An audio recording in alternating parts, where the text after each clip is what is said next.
Assalamualaikum warahmatullahi wabarakatuh. Selamat datang di channel Tausiah Ustadz, tempat kita berbagi inspirasi dan ilmu seputar Islam. Semoga video ini membawa manfaat dan menjadi jalan kebaikan untuk kita semua. Bismillah. Yuk, kita mulai. Bismillahirrahmanirrahim. Qala al-musannifu rahimahullahu ta'ala, Imam Al-Bukhari menyampaikan dalam kitabnya. Kita langsung ke subtopik yang kedua di kitab Da'awat. Babu afdalil istighfar. Ya, bab tentang subtopik tentang afdalil istighfar, keutamaan istighfar, istighfar yang paling utama. Ya, di sini lebih tepat kita pahami sebagai istighfar yang paling utama, afdalil istighfar. Jadi kalau ada kalimat-kalimat permohonan ampunan, ini yang paling utama. Wa qaulihi ta'ala, adapun firman Allah Subhanahu wa ta'ala yang terkait dengan pembahasan ini. Jadi ini yang paling menarik di kitab Sahih Al-Bukhari itu, sebelum masuk ke hadisnya, beliau rahimahullahu ta'ala menyantumkan terlebih dahulu ayat-ayat Quran yang terkorelasi dengan itu. Ini menunjukkan kefaqihan Al-Imam Al-Bukhari. Jadi bukan sekedar ahli hadis, tapi juga beliau ahli Al-Quran, faqih, dia tahu konstruksi sebuah hukum, formulasinya, oh ini ayatnya, ini hadisnya. Maka dari kita memahami ayat saja, kemudian juga memahami penjelasan dalam hadisnya, kita sudah bisa mengetahui ini arahnya kemana, konstruksinya seperti apa. Ini diantara kefaqihan Al-Imam Al-Bukhari rahimahullahu ta'ala. Wa qaulihi ta'ala, adapun firman Allah Subhanahu wa ta'ala yang terkait dengan topik ini, yaitu istighfar yang paling utama, yaitu di Quran surah Nuh ya, ayat 10 sampai 12 ya, kita sampaikan dulu ayatnya. A'udzubillahi minasyaitonir rajim. Bismillahirrahmanirrahim. Istaghfiru rabbakum innahu kana ghaffara. Di sini dipotong di bagian intinya, jadi untuk mendapatkan pemahaman yang terkait dengan pembahasan langsung ya, atau kalau kita mau sempurnakan dari awal ayatnya di ayat 10 itu, faqul tustaghfiru rabbakum innahu kana ghaffara. Di lisan Nabi Nuh alaihissalam sudah diajarkan ya, sejak eranya Nabi Nuh alaihissalam, bahwa orang-orang yang berbuat salah itu ya diingatkan potensinya, ada rahmat Allah Subhanahu wa ta'ala untuk memperbaiki kesalahannya sehingga menjadi saleh ya. Ini satu fitrah. Jadi di setiap era itu selalu percikan rahmat Allah itu diberikan kepada setiap hamba ya, melalui utusan-utusan Allah. Di era-eranya ada rasul ya, ada nabi, kemudian rasul, nabi berhenti ya dengan hadirnya Nabi Muhammad SAW dan wafatnya beliau, selesai era kenabian, selesai era kerasulan. Maka semua petunjuk-petunjuk yang telah sempurna itu diteruskan oleh sahabat beliau dari kalangan ulama. Nanti kalangan ulama ini mengajarkan kepada ulama di generasi selanjutnya, di tabi'in, tabi'ut tabi'un, sampai kemudian kepada kita. Nah, ini pakemnya sudah ada.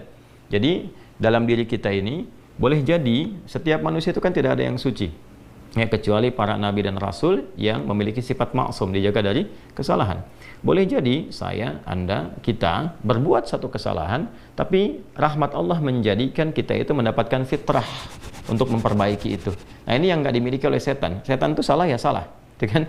Salah ya salah. Jadi ketika dia berusaha untuk mendapatkan rahmat Allah pun dengan taubat itu selalu terhambat dengan kesombongannya, istakbar itu.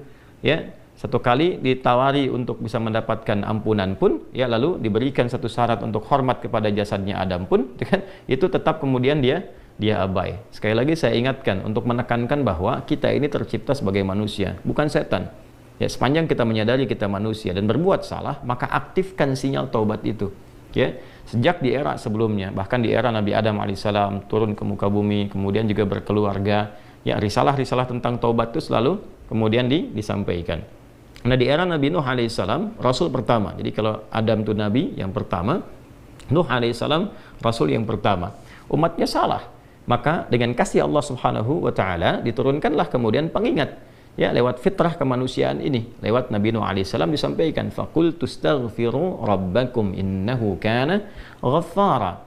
Ya, maka aku tegaskan kepada kalian, istaghfiru rabbakum, cepat istighfar, cepat balik lagi, ambil kalimat-kalimat ampunan, ambil kalimat-kalimat tobat ya dari Allah Subhanahu wa ta'ala, menggunakan Rabb tuh yang telah menciptamu, merawatmu, menyayangimu, mengingatkan. Jadi Rabb itu ada nilai-nilai rububiyah di dalamnya.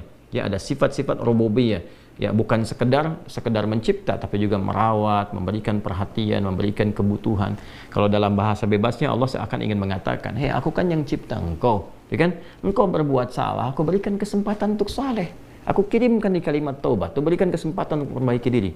Kenapa engkau nggak ambil, ya kan? Ya, indah sekali gitu.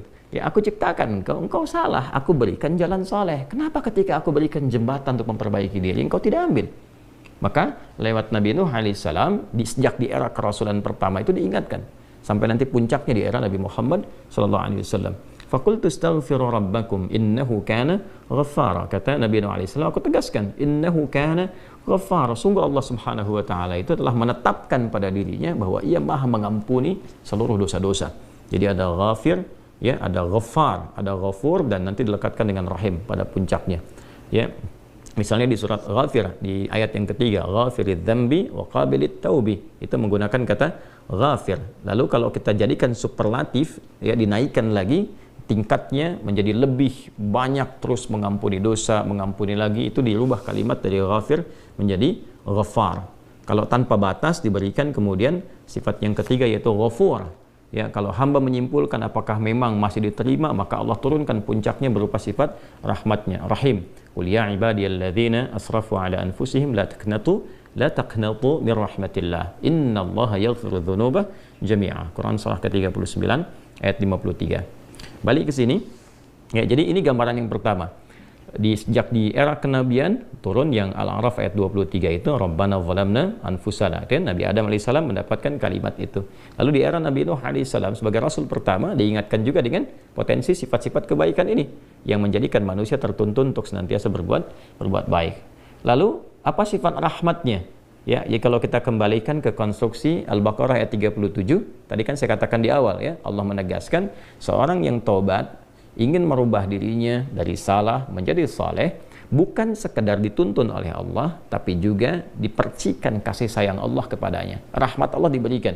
Ya, kembali ke Quran surah kedua ayat 37 itu, fatalaqqa Adamu min rabbih kalimatin fataba alaihi innahu huwat tawwabur rahim. Jadi bukan tawwab saja, tapi rahim juga. Bukan sekedar Allah terima taubatnya, tapi kasih sayang Allah pun diberikan kepadanya. Nah, apa di antara jenis kasih sayang yang Allah berikan kepada seorang hamba yang mau taubat? Ya, maka diteruskan ayatnya sampai 12 di sini. Imam Al-Bukhari menyantumkan di sini sampai ayat 12. Yursilis samaa'a 'alaikum midrara wa yumdidkum bi amwalin wa banina wa yaj'al lakum jannatin wa yaj'al lakum anhara. Allahu akbar. Ya, justru di sini teman-teman sekalian, istighfar itu, ya, permohonan ampun kepada Allah Subhanahu wa taala, ya, permohonan rahmat Allah Subhanahu wa taala, kembali kepada Allah, mengoneksikan diri kita kepada yang maha baik, itu diantara percikannya adalah mendapatkan lapangan kebaikan. Yursilis samaa'a 'alaikum midrara. Ya, walaupun Anda mendapatkan kesulitan dalam berkehidupan, bahkan yang sifatnya luas, ya, secara sosial, kalaupun tanahnya gersang, ya, kalaupun kemarau berkepanjangan, itu ternyata dengan satu daerah itu, satu desa itu, satu wilayah itu mengoneksikan diri mereka kepada Allah, beristighfar. Ini faedahnya istighfar.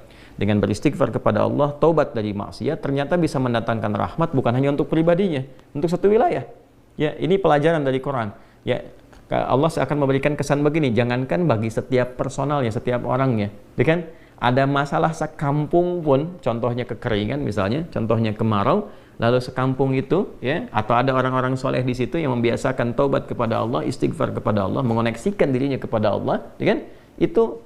Itu luar biasa, percikan rahmat Allah. Ya, apa diantaranya? Yursilis sama, ya, 'alaikum midrara. Allah memerintahkan kepada langit itu untuk menurunkan hujan, ya, dengan curah yang memberikan maslahat.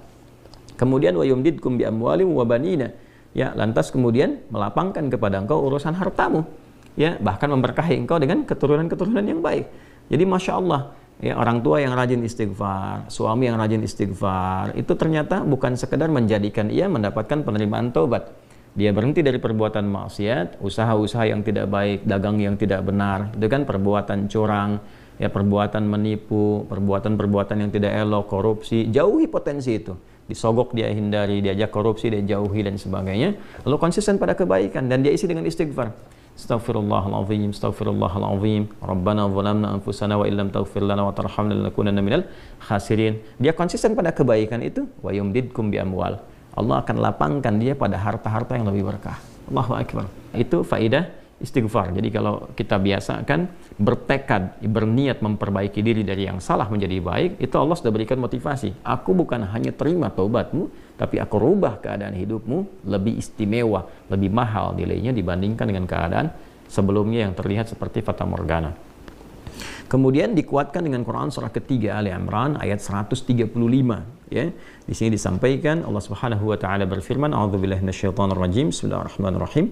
Walladzina idza fa'alu fahishatan aw zalamu anfusahum ini dzakarullaha fastaghfaru lidzunubihim wa may yaghfiru dzunuba illa Allah wa lam yusirru ala ma fa'alu wa hum ya'lamun. Di highlight di sini di firman Allah Subhanahu wa taala, dzakarullaha fastaghfaru lidzunubihim.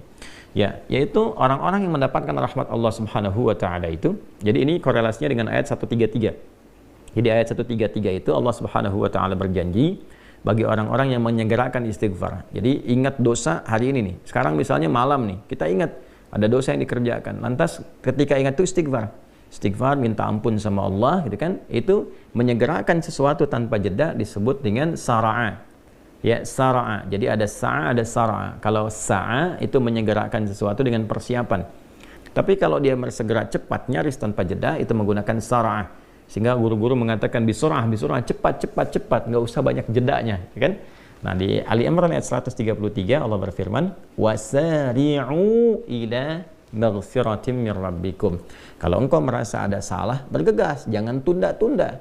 Ya, ingat malam ini, jangan tunda besok. Gimana kalau kemudian tengah malam meninggal?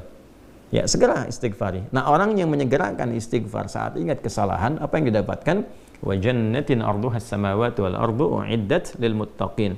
Maka orang ini akan diberi harapan oleh Allah, ya, diperkenankan untuk memohon, bahkan ketika pulang disiapkan surga untuknya seluas langit dan bumi. Dan itu bagian dari sifat takwa. Jadi takwa itu bukan sekedar amar ma'ruf.